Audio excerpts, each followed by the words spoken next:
Hello and welcome to India Today Global. I am Pranay Upadhyaya and today is a proud day for every Indian because after 41 years, an Indian is in space.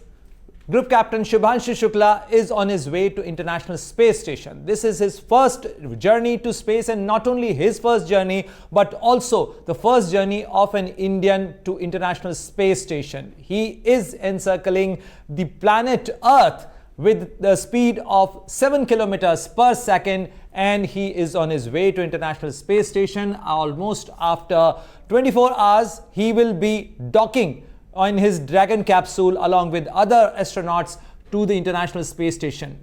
It is a historic moment for every Indian, and that's why let us discuss what is the significance of this journey, and from here how India is going to progress the space flight of humans in space. So I'm being joined by Group Captain Ajey Lele, retired Air Force officer and an analyst of ACE experience, and his academics is excellent as far as the space flights are concerned, as far as the space domain is concerned. So welcome to India Today Global.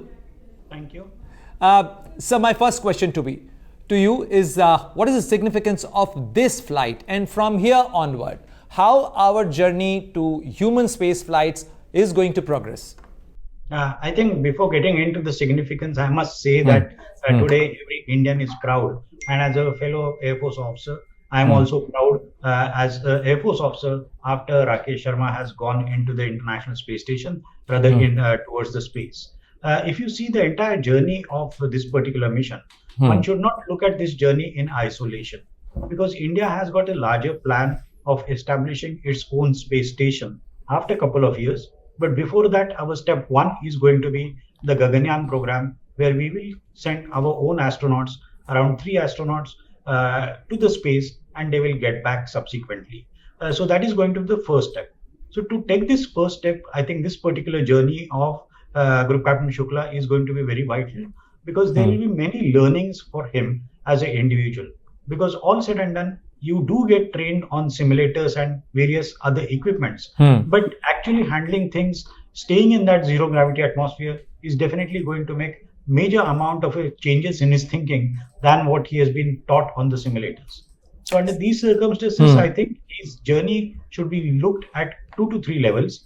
One is that it is a tremendous sort of achievement as a Air Force officer. He has been at it for quite some time now. Couple of years back, our 4 astronauts started getting trained as far as Russian systems are concerned. Yes. Subsequently, when they got back, they got trained to Indian systems. More so, I can say that in ISRO's training system.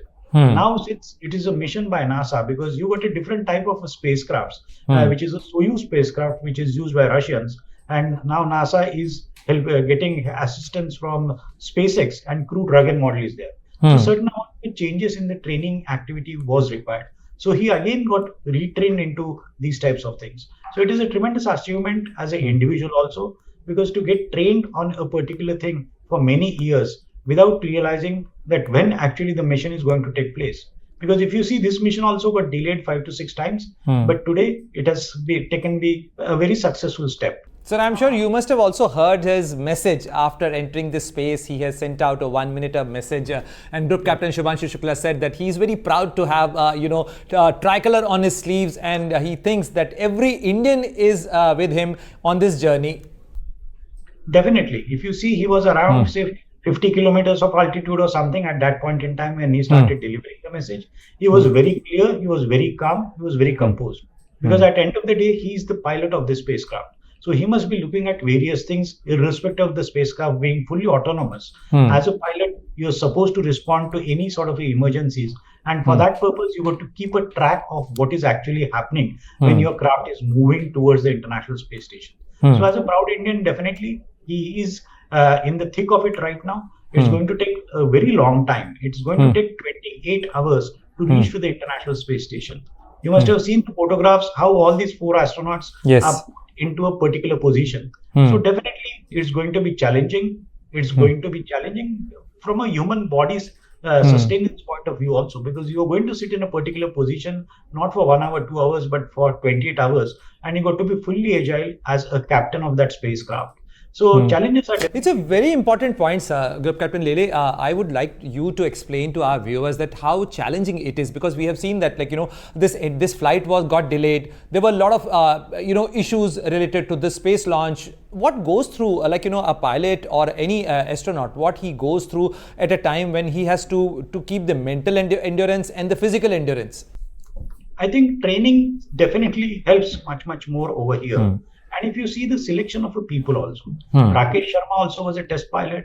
You take the case of Sunita Williams also. Now Shubhanshu Shukla is also a test pilot. Why I'm emphasizing on these issues over here is that because these people are trained into the entire aviation atmosphere, where they exactly know that there could be delays, there could be issues related with weather, there could be issues related with engines, there could be issues related with various technologies. So they are mentally tuned to do that thing. Because you put somebody in isolation for more than 20 days and then suddenly expect him to sit in a spacecraft and start operating it, it's definitely going to be challenging. Because he was put in a particular, all the 4 astronauts were definitely because they don't want to have any sort of you can say, spread of a disease or some viral infection or something before they are going. So they were definitely kept away from everybody. But I think that these people have been trained. And if you have seen Sunita Williams' case also, yes, she went there for 9 days and she got stuck for 9 months. But she was hearty and smiling all the way. So it actually amounts to your training in Air Force and your subsequent training as an astronaut. So, Group Captain Shubhanshu Shukla would also be carrying out certain experiments there. So, can you explain our viewers that, what these experiments would be and what type of experiments, how India is going to gain out of these experiments and will help our ISRO's future, Vyomnaut missions or Gaganyaan mission? If you see these experiments, there are 7 experiments where these are made in India experiments. Basically, a Department of Biotechnology, then Indian Institute of Sciences, they are all involved into developing these experiments. Then there could be certain common experiments which he is going to do along with the NASA also. So there could be around 5 experiments that India and NASA will be collaborating and doing it. Then there are other smaller experiments where particularly the insulin levels of the astronauts, whether the diabetic person can travel to the space and all that. So these experiments are also getting conducted. So these astronauts will have some sort of a patch on their body and they will be monitored 24/7 as far as their glucose levels are concerned. So these are smaller experiments where the astronauts are not supposed to do anything. But as far as the 7 specific experiments are there, those experiments are very well thought of experiments. Because India wants to subsequently take a step where we will send our own astronauts with a Gaganyaan mission. And subsequently we are establishing our own space station. And the further dream is that we want to send a human to the moon also by 2040 or beyond that. So under those circumstances, we need to understand that what sort of a food which will be palatable to the pilots, to the astronauts when they are going to undertake these missions. So there are a lot of experiments which are associated with food part of it. Then there are experiments which are associated with your muscle strength and other things. Because when you're going to International Space Station, you're only traveling a distance of around 400 kilometers, the altitude. But when you go towards the moon, you're going to travel a distance of around 4 lakh kilometers. So definitely there is going to be a wear and tear as far as human body is concerned. So certain experiments are being done over there as far as these aspects are concerned. And there are certain experiments which are associated with certain amount of algae and certain amount of microorganisms which are related with oxygen also. Because as you know that when you go to any mission to the space, even carrying half a kg or 1 kg costs tremendous amount of money. So now in the future, people are thinking that whether they can do many things out over there only instead of carrying the stuff from the surface of the earth. So under those circumstances, experiment related with oxygen are going to help.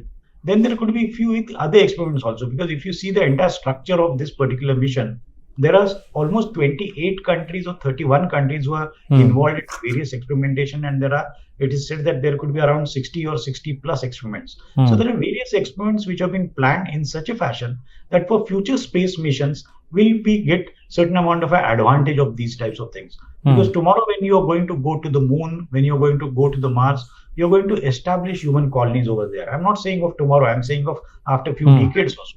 But you need to do these types of experiments at a start process now. Then only you will be able to establish that dream of having humans colonizing moon or Mars. So, since he's our pilot, he's our Air Force officer and on an international space station mission and journey, how ISRO is going to remain in coordination with NASA for this mission, and will there be direct contact between ISRO and the mission directors there? Definitely. If you see this mission, there are 4 parts of this mission. Mm-hmm. One is NASA, other is ISRO, third is SpaceX, which is having the Crew Dragon capsule and Falcon 9 rocket, and it is Axiom, which is a company which is taking astronauts by paying a cost to the International Space Station. So this is the 4th mission undertaken by Axiom. Axiom also has got a plans of establishing the first private space station out into the space. So various experiments which have been associated, where every agency has got something and something or other is associated with their own development. As far as Air Force and ISRO are concerned, they are working perfectly in tandem. So I will not identify that somebody is from Air Force and somebody is from ISRO. I think it is a unit India which is working out over there. Definitely, sir. It's a very proud thing because we are part of a global mission, because astronauts from various nationalities are there, and also many companies, private and government, institutions are involved in this mission. This is going to really help India, as you really rightly mentioned, for our Gaganyaan mission. But can we call Group Captain Shubhanshu Shukla as India's Vyomnaut? These are all semantics. Yeah, because this is what we have coined a name for our astronauts. No, why not? Yeah. Subsequently, when you're sending somebody, because even today, if a Russian astronaut goes, he's known as a cosmonaut. Yeah. So definitely, why not India should have its own name? Chinese astronauts. Right now, there are 6 Chinese astronauts also out in the space on Chinese space station. So they are having a different type of a name. So I fully agree with you that we should have our own name for our own astronauts. So India has also planned, envisaged a future mission to have, part of an international space station, or have international space, station there, out in there. How ambitious is this plan, and can we realize what are we going to achieve out of these plans? I think this is a very ambitious plan. One has to look at this plan at 2 levels. One is that there is a huge amount of scientific prestige which is going to be at stake, because ISRO is doing so well for all these years. A lot of successes in various missions. Because for a country like India, with when we became a spacefaring nation way back in 1980, the progress has been very phenomenal, one can say. So as far as space station is concerned, yes, we got an ambition of having our own space station, because International Space Station actually emerged as an experiment between 5 major powers or 5 major space agencies. One is NASA, there is a Russian agency, then you had JAXA, that is a Japanese agency. Canada was there, and one more, Europe was a part of it. As far as India's space station is concerned, it's going to be a space station of India alone, the way China is having their own space station. So we will not have as big a module as what we can see on an international space station, because that's going to be the first step as far as India is concerned. So we will have a smaller space station, and as time progresses, as we understand that doing science into microgravity atmosphere, how helpful it is for our scientific community, and subsequently for the society also, because at the end of the day, you are making all these experiments, all these investments, that one day or other, they will help the society. So one has to really look at it as a long-term project. That's why I said that I am not looking at this particular mission Axiom 4 in isolation. It is part of a larger, you can say, larger objective and a longer journey. Coming back to the journey of Group Captain Shubhanshu Shukla, Group Captain Lele, I would like you to help our viewers to understand, as a pilot, you normally take sorties. Even as a test pilot, you have frequent sorties, but the duration of that sorties are limited, not for over 20 hours or 24 hours. You mentioned that this is going to be a 28 hours plus journey. How difficult it is for a pilot to remain awake, to remain agile, and as a mission pilot, he has to look at many things. You see, as far as workload is concerned, when you got 4 astronauts, it's not that every astronaut is doing everything. So there will be a distribution of a workload. That is number 1. And number 2 is that I agree that as a pilot, as a fighter pilot, you will have a sortie, say for 45 minutes, you can have a sortie for 1 hour or something. But these sorties are not fully autonomous. As far as this particular mission is concerned, the entire structure is fully autonomous. So from that point of view, there are limited amount of challenges which, as a pilot, which he or she will have when they are flying a fighter aircraft. Number two is that, as I was already making a mention, you look at the type of a training which he has undergone. He has undergone training almost for 3 to 4 years. So with this type of a training to undertake these missions, so it's not that he has just got out of a cockpit and sat into a spacecraft. So he has been trained for all those things. So when we are talking of a 28-hour journey, he has been already trained to undertake these types of journeys. So that's the reason these people remain totally mentally agile, and they carry out the things in a perfect fashion the way it is envisaged. So we get a lot of questions from our viewers as well, as far as these stories regarding these space missions are concerned. People are curious that do they get time to take a nap, to sleep? What you can tell us, our viewers, about that in the journey of 28 hours? You see, human body is a human body. Beyond a particular time, you just can't survive without taking a sleep. So that's what I said.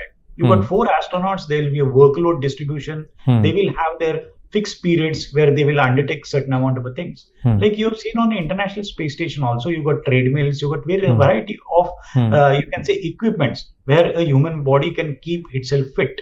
So there are a lot amount of, let's accept one fact that International Space Station is operational with human beings for the last 25 years. So there is But what about this pod, sir? This Dragon capsule, it has a very limited space. Yeah, but you see, that's what I'm saying, that you have been trained on it.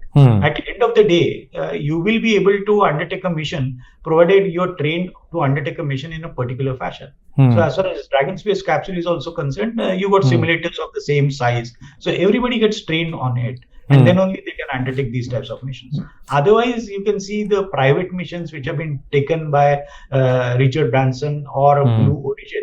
These missions where you hardly touch to altitude of around, say, 80 kilometers or maximum 100 kilometers, have a 5 minutes of a feeling of a weightlessness and get back. So you don't have to do anything over there. So you must have seen that people who are above 90 also have gone over there. The flights which are to the international space stations are far too different than these flights which are taken just to get some sort of a high on going to touching the space. Yes. There is no major training which has been done over there.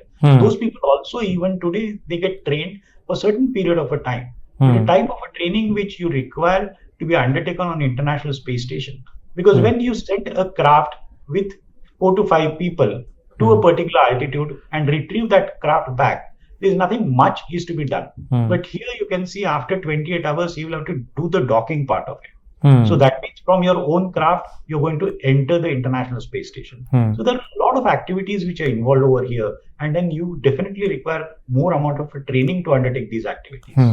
So we all remember the first space flight of Group Captain Rakesh Sharma when he went into space on board the Soyuz spacecraft, and then while looking at India, he had a conversation with the then Indian Prime Minister, and he said that "Sare jahan se acha Hindustan hamara." So even in this time, we heard the message of Group Captain Shubhanshu Shukla, and he also took certain things with him. Like even he chose an Indian Hindi song to be played on board that aircraft, that the spacecraft. What does it signify? In terms of a country, in terms of that association, and even for the mental health of an astronaut.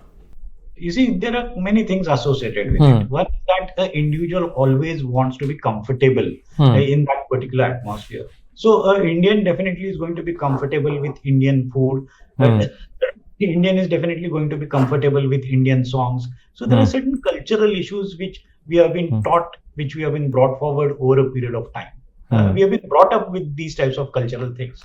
So, particularly when you are undertaking such high pressure missions, if you are having those types of things, it actually helps you to rejuvenate yourself but in a better fashion than if you're listening to some old English song which you have never heard or something. So definitely it's related with your culture, it's related with your upbringing. And when Rakesh Sharma also said "Sare jahan se acha," I don't think so that you have got a better answer than this given by any Indian. So everybody still remembers that answer after 41 years. So one must understand that this is ingrained into our culture. This is ingrained into the culture of training activities also, which have been undertaken by these astronauts. Absolutely, you're absolutely right, Group Captain Lele. And India's journey, as far as the space missions are concerned, is tremendous, and fantastic achievements we have we have made it to. And how do you see the progress from Mangalyaan mission to Chandrayaan mission to Gaganyaan mission? This journey, where do you see the future of India's space mission, and what kind of development in collaboration with the private sector, in ISRO, and in other partners in country? You see, if you try to dissect India's space program, there have been a lot of advantages which India had because ISRO has been working on various small experiments which were actually leading you towards this particular aim. If you see ISRO's program in the year 2006-2007, they had conducted a program called SRE, that is Space Recovery Capsule. So in today's world, when you're going to recover the astronaut back, there's a tremendous, you must be remembering the sad incidents of death of Kalpana Chawla. Because if your thermal structure goes astray, then you just have to say bye-bye to this world. So under those circumstances, you need to develop these technologies. So India is developing all these technologies from 2005 onwards. So now all these developments are coming together. So in bits and pieces, they were developing these technologies. We are planning for a mission to Venus also. Yes. So there has been proper planning for many years back, when we were looking at Moon, where we are looking at Mars, when we are looking at Venus. So one can say that ISRO understands that they are in the long game of space. So they are trying their level best to develop certain technologies, and subsequently those technologies are coming very handy when you take these types of important missions.